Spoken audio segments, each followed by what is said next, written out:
जी हाँ दोस्तों, हो गया है बवाल टक्कर पावर स्टार पवन सिंह में और खेसारी लाल यादव में।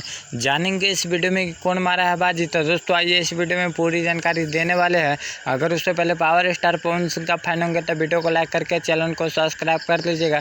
तो दोस्तों बिना टाइम लेते हुए वीडियो को शुरू करते हैं। दोस्तों पहले बात कर लेते हैं पावर स्टार पवन सिंह का, जो कि गाना का टाइटल है सिनुरा डाले से पहले। दोस्तों इस गाना पे व्यूज लाया है 3 घंटा में 1.4 के और लाइक लिया 76 के, कमेंट लिया 12 के, और 4 घंटा में व्यूज लाया है 3.6 के और लाइक लिया 99 के, कमेंट लिया 15 के। और 5 घंटा का बात करें तो दोस्तों 5 घंटा में व्यूज लाया है 4.8 के और लाइक लिया है 1.1 के, कमेंट लाया है 16 के। और वहीं पर बात करें खेसारी लाल यादव का, जो कि गाना का टाइटल है मुरब्बा, और 3 घंटा का व्यूज देखे तो दोस्तों 3 घंटा में व्यूज लाया है 6.8 के और लाइक लिया है 95 के, कमेंट लाया है 17 के।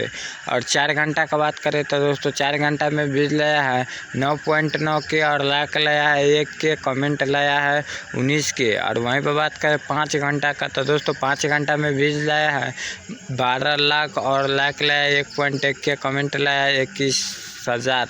तो दोस्तों आप लोग सोच सकते हैं कि कौन मारा है बाजी। तो दोस्तों आप लोग को पता नहीं होगा, हम बता देते हैं। खेसारी लाल यादव बहुत ही बवाल टक्कर से मार दिया है बाजी। तो दोस्तों आप लोग क्या कहना चाहते हैं खेसारी लाल यादव के बारे में, तो दोस्तों अपना राय कमेंट बॉक्स में ज़रूर दीजिएगा। तब वीडियो को यहीं पे एंड करते भोजपुरी न्यूज़ के राजा पे ऐसे अपडेट लेके आता रहता हूँ। नमस्कार, प्रणाम दोस्तों। ऐसे अपडेट पाने के लिए धन्यवाद।